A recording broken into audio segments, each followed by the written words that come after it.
Frères et sœurs bien-aimés, il arrive que les blessures semblent trop profondes pour guérir, que les liens familiaux paraissent irrémédiablement brisés, que le temps passé donne l'impression qu'il est trop tard pour aimer, pour pardonner, pour revenir.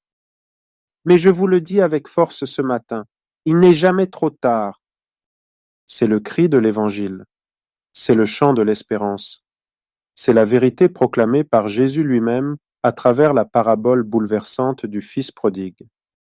Dans l'Évangile de Luc, chapitre 15, Jésus nous raconte l'histoire d'un père et de ses deux fils.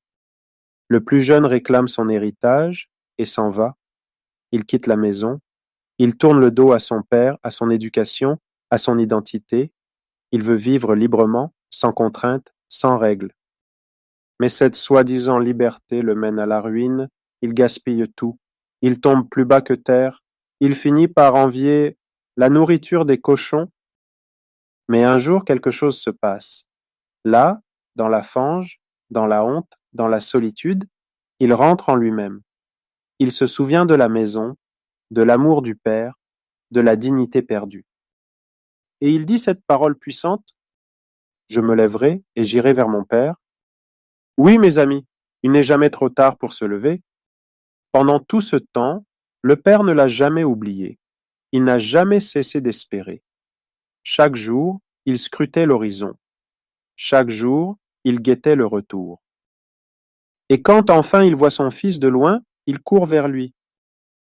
Il ne lui laisse pas le temps de parler, il ne lui demande pas d'explication. Il le serre dans ses bras, il l'embrasse, il le restaure, il fait la fête. Pourquoi? Parce que ce fils était mort et il est vivant, il était perdu et il est retrouvé. Voyez, frères et sœurs, ce père ne retient pas son fils, il le laisse partir. Il respecte sa liberté, parce que notre Dieu ne force jamais l'amour. Il ne veut pas des esclaves, il veut des fils et des filles libres qui choisissent de revenir.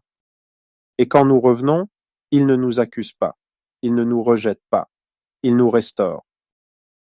C'est cela la puissance de la miséricorde, c'est cela le cœur du Père céleste.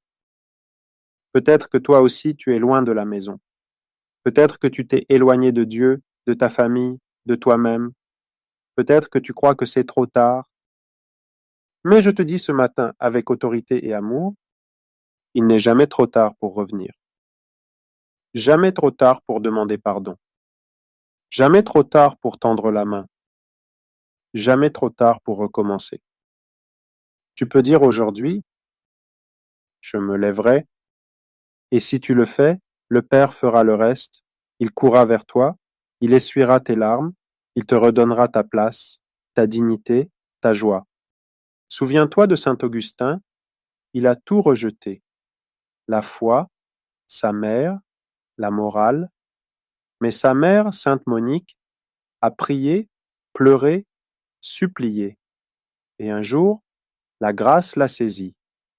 Il est revenu, et il est devenu un des plus grands saints de l'Église. Souviens-toi de Charles de Foucauld, perdu dans le monde, dans les plaisirs, mais un jour, dans une église, il a rencontré Jésus, et sa vie a changé pour toujours.